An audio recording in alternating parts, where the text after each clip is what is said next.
en el debate para aprobar la Ley de Ingresos de la Federación para el ejercicio fiscal 2023, el senador Ramírez Marín del PRI argumentó solo falacias y calificó de preocupante el presupuesto de la Ley de Ingresos para el próximo año, pues si bien resulta optimista, carece de fundamentos, además de que considera un endeudamiento no generado en los últimos años, aseveró el pesimista.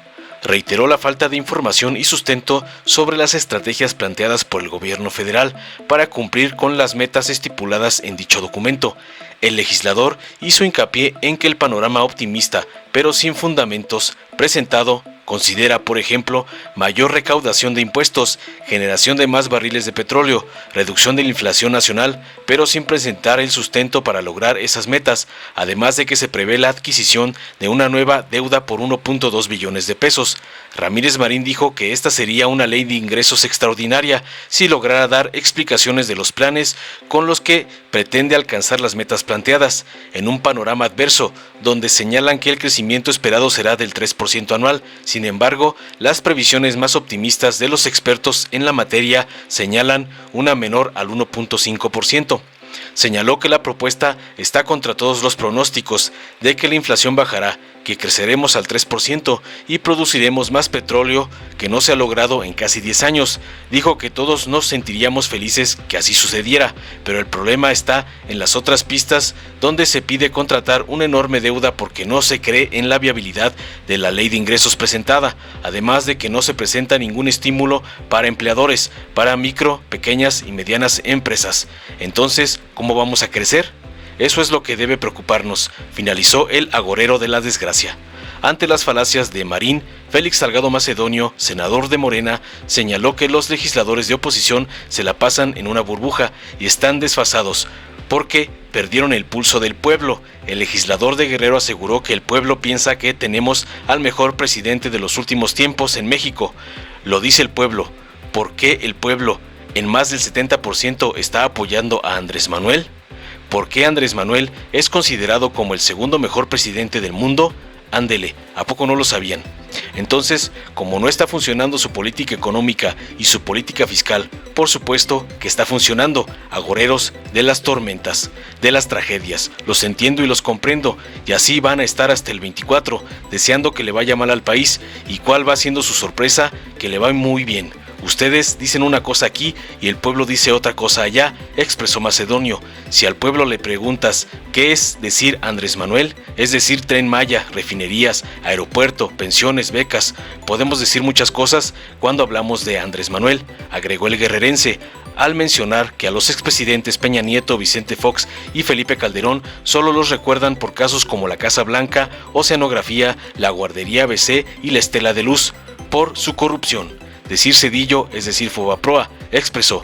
Agregó que este gobierno recibió al país en llamas, enfermo de cáncer, y ahora el combate contra la corrupción impuesto por Andrés Manuel es real y va a fondo. No hay manera de presumir a sus gobiernos, dijo Félix Salgado Macedonio, y expresó que sospecha que algunos senadores mayores de 65 años de edad están gozando de una pensión de este gobierno.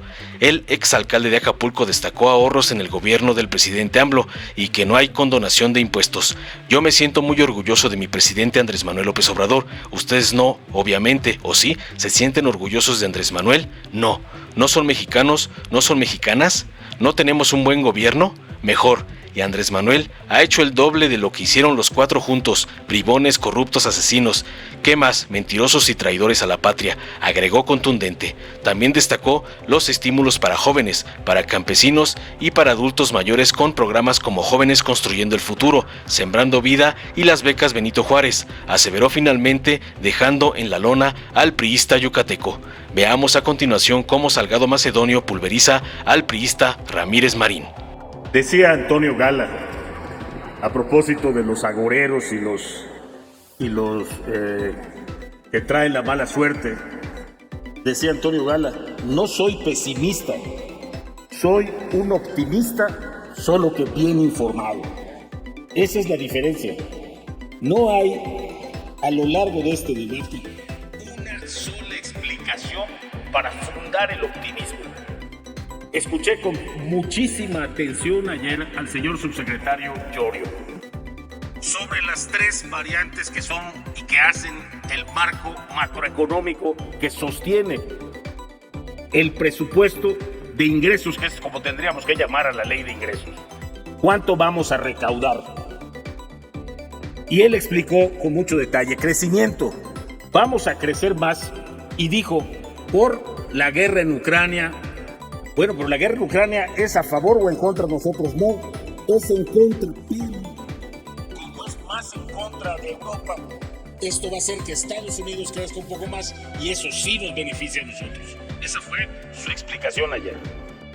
La segunda variante: no hay una sola explicación de cuál es la varita mágica que va a hacer que una inflación que hoy llega prácticamente al 9% se convierta en 3.3%. No la hay, no la dio, no explicó de ninguna manera cuál sería el método que vamos a aplicar, qué es lo que va a suceder con los productos en unos cuantos meses para que lo que hoy es un fenómeno mundial sea una isla de excepción en México.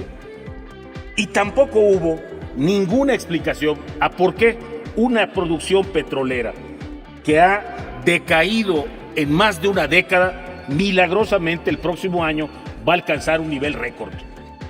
Esas son las explicaciones que faltan para fundar el optimismo.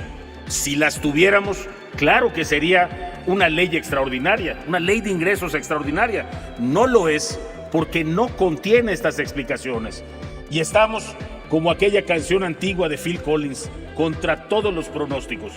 Contra todos los pronósticos, la inflación bajará. Contra todos los pronósticos, creceremos a 3%. Y contra todos los pronósticos, vamos a producir petróleo que no hemos producido en casi 10 años. ¿Puede suceder? Claro que sí. ¿Es deseable que suceda? Pues todos nos sentiríamos felices de que suceda. El problema está en las otras pistas, las de los egresos. ¿Por qué no es posible que creas lo que estás poniendo en la ley de ingresos? Porque entonces no estarías contratando el nivel de deuda que estás contratando. El presupuesto de egresos se va a componer de dos partes. La primera, 7.1 billones lo va a integrar el esfuerzo recaudatorio y estas variantes que no han explicado, fundamentalmente la producción petrolera. La otra parte es deuda.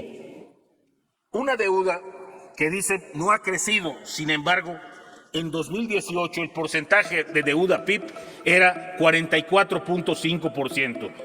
Este año va a llegar a 49.2%. Eso es crecer, no decrecer. No es un tema de comparación con las otras administraciones. Al contrario, centrémonos en cómo vamos a hacer que nuestra economía mejore. Y esas son las señales que su ausencia es la que preocupa. Porque no hay en este presupuesto planteado y en esta ley de ingresos en particular ningún estímulo a los empleadores, ningún estímulo a la microempresa, ningún estímulo a la mediana empresa, ningún reconocimiento a quienes dan de comer a sus trabajadores, ningún reconocimiento a los que pagan sus propias colegiaturas. Nada de esto se contiene en esta ley. No hay estímulos. ¿Cómo vamos a crecer? Esa es la preocupación que nos debiera de ocupar. Las comparaciones con las administraciones anteriores finalmente terminan siendo más de lo mismo. Y no es lo que queremos. Lo que queremos es que esto cambie. El marco macroeconómico más apegado que nos va a permitir que no haya recortes. Porque el problema no es que digamos lo que vamos a hacer con lo que estamos escribiendo hoy y vamos a aprobar hoy. Si esto no es cierto o si esto no se cumple, no se van a producir esas bondades. No habrá más estadios, no habrá más presas, no habrá más calles en los municipios. Lo que sí se ve es que continuaremos con las obras públicas, que pueden tener distintas calificaciones, a final de cuentas son obras públicas, pero ahora costeadas por deuda. No lo digo yo, lo dijo Llorio. No puede ser que la deuda se use para otra cosa más que para inversión productiva. Luego entonces, la inversión productiva del próximo año será costeada casi totalmente por un endeudamiento que no se había producido en los últimos años. Eso es lo que nos debe de preocupar más allá de cualquier otra consideración política estrictamente económica. Necesitamos, concluyo, presidente, necesitamos que nuestro optimismo esté fundado y no hay que fustigar tanto el pesimismo. Recuerden, estimados amigos, lo que decía José Saramago: los pesimistas son los que cambian al mundo. Los optimistas están demasiado contentos con lo que hay. Muchas gracias. Muchas gracias, compañero presidente, compañeras y compañeros. Para no perder el hilo, haciendo un reconocimiento a nuestros compañeros parlamentarios. A ver, que en la ley de ingresos no se contemplan estímulos. Fíjense nada más. ¿Qué mejor estímulo que el joven que no trabajaba y no estudiaba ahora tenga un empleo? ¿Qué mejor estímulo que la sierra que estaba abandonada, que nunca un presidente de la República volteó sus ojos allá, ahora tenga un programa Sembrando Vida? ¿Qué mejor estímulo que el adulto mayor que ofreció todos sus años laborales al país y ahora tenga una pensión digna? ¿Qué mejor estímulo que el joven que era rechazado en las universidades ahora tenga universidad abierta, pública, como la Benito Juárez? ¿Qué mejor estímulo? Esos son los estímulos. Miren, ustedes, como se la pasan aquí en una burbuja, o sea, están desfasados, discúlpenme, perdieron el pulso del pueblo. ¿Qué piensa el pueblo? Que tenemos al mejor presidente que hemos tenido en los últimos tiempos en México. Lo dice el pueblo. ¿Por qué el pueblo, en más del 70%, está apoyando a Andrés Manuel? ¿Por qué Andrés Manuel es considerado como el segundo mejor presidente del mundo? Ándele, ¿a poco no lo sabían?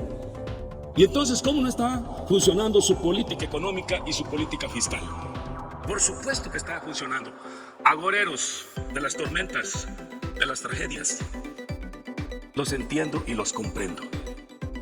Y así van a estar hasta el 24, deseando que le vaya mal al país. ¿Y cuál va siendo su sorpresa? Que le va muy bien. Ustedes dicen una cosa aquí y el pueblo dice otra cosa allá. Estamos diametralmente opuestos. Si al pueblo le preguntas, a ver, decir Andrés Manuel, ¿qué es decir? ¿Tren Maya? ¿Refinerías? ¿Aeropuerto? ¿Pensiones? ¿Becas? Podemos decir muchas cosas cuando hablamos de Andrés Manuel. Ahora, a ver, vamos a hablar de Peña Nieto. Permítame, senador. ¿Qué se te ocurre? Permítame, senador. Adelante. Ruego a la Asamblea permita que el orador haga uso de la palabra. Todas y todos los senadores han establecido su postura. No he escuchado de parte del orador injurias, como no he escuchado en otros oradores. Dejemos que concluya para que los siguientes oradores que hablan en contra se puedan expresar en el sentido de equilibrio que busca esta mesa. Adelante, senador. Decir Peña Nieto, Casablanca, rápido, lo que se les ocurre a la cabeza. Decir Fox, oceanografía, con los Vibriescas. Decir Calderón, guardería ABC, el edificio de La Galleta que está ahí en Reforma, La Galleta, que costó cerca de 900 millones de pesos, casi el mismo costo que el edificio vecino del Bancomer. ¿Cómo van a presumir, pues, a sus gobiernos o a sus gobernantes? ¿Cómo los van a presumir? No hay manera. Jóvenes. Y estoy sospechando que muchos de ustedes que rebasan los 65 años están gozando de una pensión de este gobierno. Miren, ¿por qué el éxito y el crecimiento económico del país y el ahorro? ¿Por qué? Los expresidentes de la República se llevaban $1 millón de pesos de pensión al mes. Ya no hay exención, ya no hay condonación, como condonaban a sus cuatitos, que los sacaban en la tele, bien bonitos, pero qué caro le salía al país y ahora están devolviendo los impuestos. Ya no hay OPDs, ya no hay ONGs, ya no hay fideicomisos.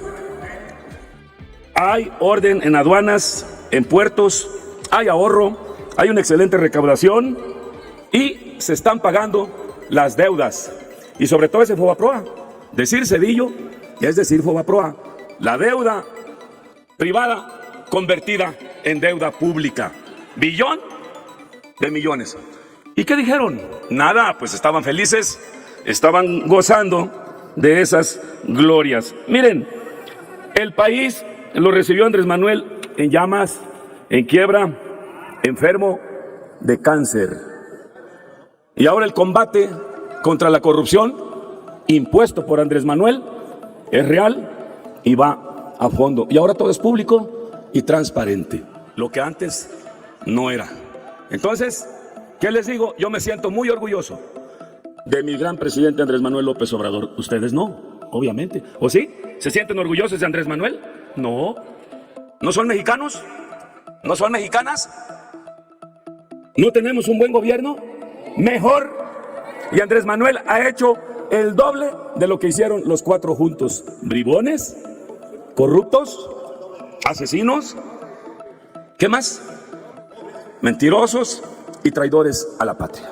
Por eso voy a acompañar y voy a votar a favor de esta ley de ingresos. Muchas gracias por su atención. Dale en me gusta, suscríbete, activa la campanita y compártelo para que más gente lo vea.